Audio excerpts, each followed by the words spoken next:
Aula 45 do livro Somos Todos Filhos de Deus.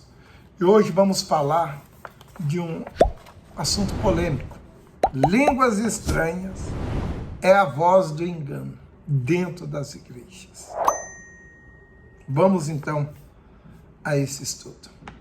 Curva a sua cabeça. Pai, Senhor Jesus Cristo, por favor, meu Senhor, dai-nos direção para que nós possamos transmitir o que o Senhor quer através dessa palavra. E fale com esses ouvintes, além das palavras que nós aqui dissermos, porque o Senhor é o Todo-Poderoso, para que todos compreendam e entendam o que o Senhor quer que eles entendam dessa palavra, em nome de Jesus. Línguas estranhas, aula 45, a voz do engano. Todos que são batizados com o Espírito Santo falam em outras línguas, também chamada de línguas estranhas, e não línguas de anjo, tá, queridos?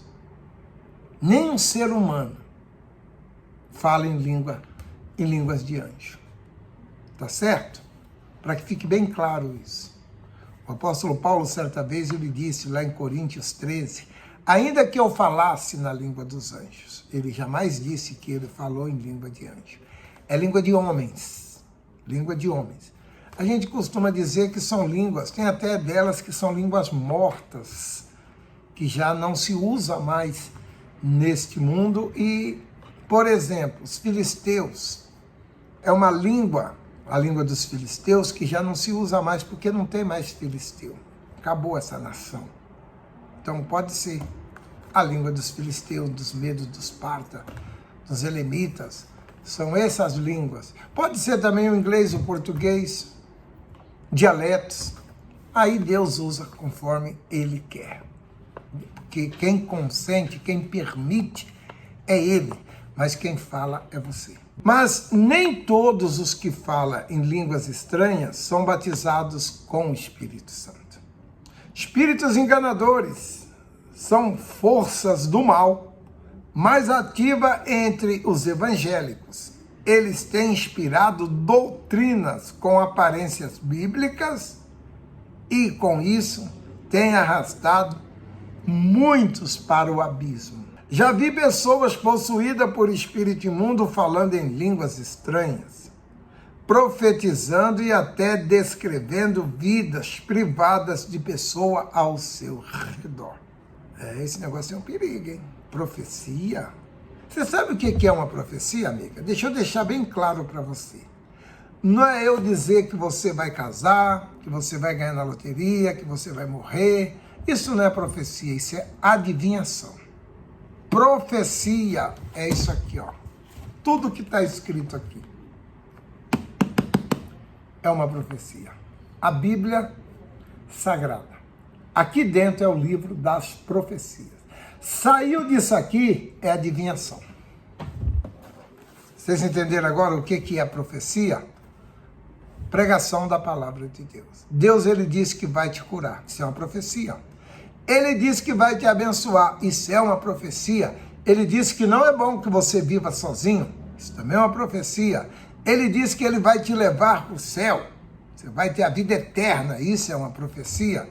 Ele diz que vai te prosperar, é uma profecia. Diz que vai te curar, eu sou o Senhor que te sara, é uma profecia.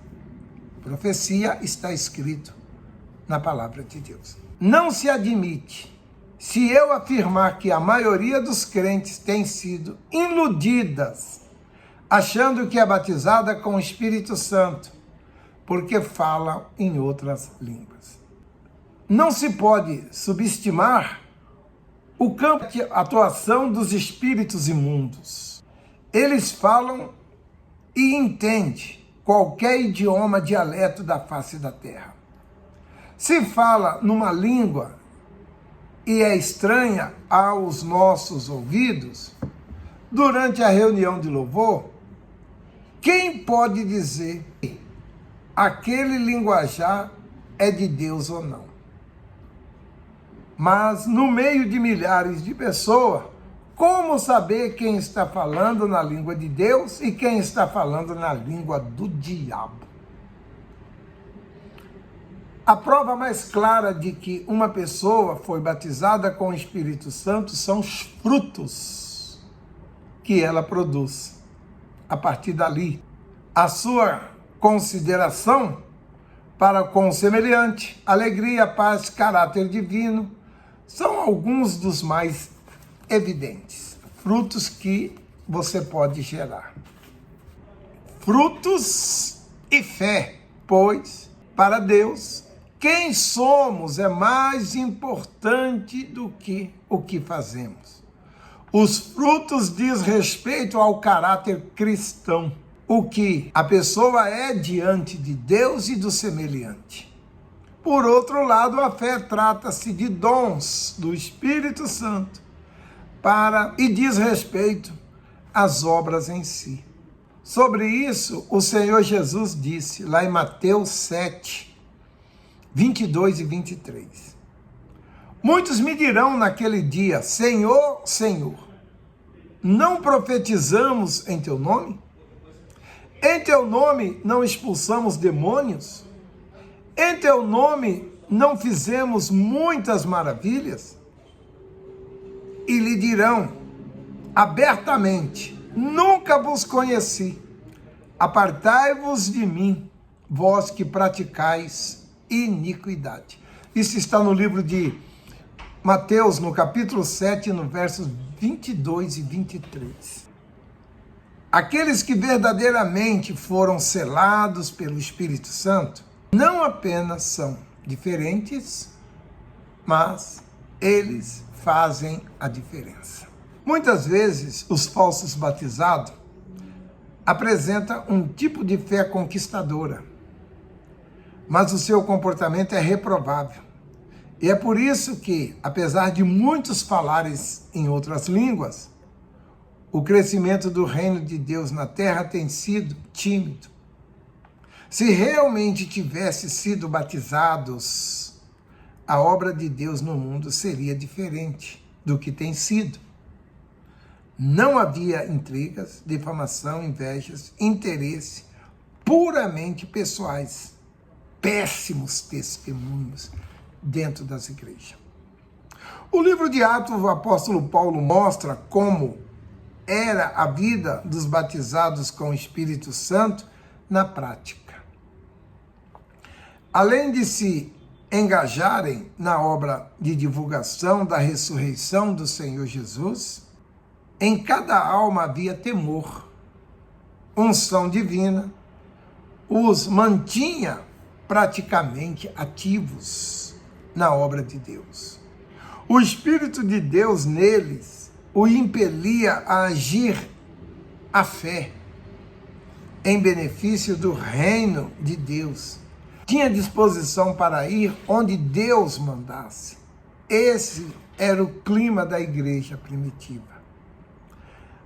Assim como a certidão de nascimento é a prova da existência de uma pessoa perante o governo, o batismo com o Espírito Santo é a prova incontestável dos que nasceram de Deus. Assim como o Pai testificou o Filho, o Senhor Jesus, que era seu Filho, tanto no batismo nas águas, quanto no seu batismo com o Espírito Santo. Mateus 3,17. O Espírito Santo confirma com os nascidos de Deus a sua filiação. Romanos 8,16. Queridos, o fato de você falar em línguas, uma pessoa falar em línguas na igreja, presta atenção no que eu vou te dizer. Lá no livro de Atos diz o seguinte: recebereis poder ao descer sobre vós o Espírito Santo e sereis minhas testemunhas. E ele diz que o Espírito Santo veio sobre aqueles homens, eles começaram a falar segundo o Espírito lhe permitia, em outras línguas. Eles começaram a falar. Então, quem fala em línguas não é o Espírito Santo, é a pessoa que fala em línguas. O Espírito Santo apenas consente que ela fala. E uma vez que você aprendeu a falar em línguas, ou canta-lhe-si, de silabari canta-si, de silabari raika, de silabari canta-si, você aprendeu a falar. Se você for para o mundo, for para a macumba, for voltar aos vícios, você vai continuar falando, porque é como andar de bicicleta. Quem aprendeu não esquece mais. Vocês entenderam? Então, o fato de estar falando em línguas não quer dizer que a pessoa tem o Espírito Santo. Os frutos é que mostra que você tem o Espírito Santo. E os frutos estão aqui na palavra de Deus. Vou ler para você. 5:22 do livro de Gálatas. Mas os frutos do batizado com o Espírito de Deus, com o Espírito Santo, é amor, gozo, paz, longanimidade, benignidade, bondade, fé, mansidão e temperança. Contra essas coisas não há lei. Então veja, a pessoa que manifesta esses frutos aqui, que está escrito aqui, ela é batizada com o Espírito Santo. Ela tem o Espírito Santo. Ela mantém nela o Espírito Santo. Não pratica esses frutos, mas diz que é de Deus. Ela está enganada. E vai ouvir aquelas palavras. Apartai-vos de mim, maldito, porque eu não vos conheço. Então, procure vigiar, para você não perder o que há de mais precioso em você. Tá certo? Vamos então fazer uma oração, pedindo a Deus para nos conservar nessa fé. Pai Santo, agradecemos por essa palavra, Senhor, por esse entendimento. Não nos deixe cair em tentação, mas conserva-nos na Tua presença. Não nos deixe nos enganar, Senhor. Não nos lance fora da Tua presença, mas conserva a nossa vida e o nosso coração na Tua palavra, em nome de Jesus.